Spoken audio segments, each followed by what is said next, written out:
भावांनो, आज तुम्हाला मी टिल्ट काकाची ओळख करून देणार. टिल्ट काका हा असा माणूस आहे ना, जो एकदा बागेत शिरला ना, तो असा बागेला एकदम चांगली काळोखी आणतो. त्याचबरोबर जे बागेला तांबेरा असतो ना, त्याला पळवून लावण्याचं काम हा टिल्ट काकाच करत असतो. आता टिल्ट काकाचा वापर प्रत्येकजण आपापल्या सोयीनुसार करतो. ज्याला ज्याची बागेमध्ये काळोखी ज्याला आणायचे आहे तो टिल्ट काकाला वापरतो. ज्याला बागेमधला खोडा थांबवायचा आहे तो टिल्ट काकाला वापरतो. आणि ज्याला द्राक्ष बागेमध्ये तांबेरा येत असतो तो पण टिल्ट काकालाच वापरतो. टिल्ट काका हा असा माणूस आहे जो बोर्डमध्ये चालतो. आपल्या महत्त्वाचा विषय, कारण की आपल्याला फवारणीचं प्रमाण पण कमी झालं असतं. त्याच्यामुळं टिल्ट काका आपण इथं चांगलं काम करत असतो.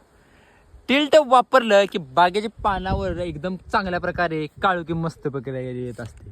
त्याचबरोबर हा खोडा देखील काही प्रमाणात त्याची वाढ थांबली जाते. त्याचसोबत जे याच्यावरती येणारा तांबेरा आहे याच्यावरती काम करतो चांगल्या प्रकारे. थोड्याफार प्रमाणात भुरीवर देखील याचे प्रमाण चांगल्या प्रकारे काम करतो. आता हा टिल्ट काकाचं वापरायचं प्रमाण प्रत्येकाच्या सोयीनुसार वेगवेगळं आहे. आता आम्ही याचा वापर करतो एकरी 30 मिली या प्रमाणात आम्ही टिल्ट काकाला मारत असतो. तुम्ही किती प्रमाणात मारत असता टिल्ट काकाला नक्की कमेंट बॉक्समध्ये सांगा. आणि अशाच नवीन नवीन माहितीसाठी ऋतुज ग्रुप्सला फॉलो करायला विसरू नका. धन्यवाद.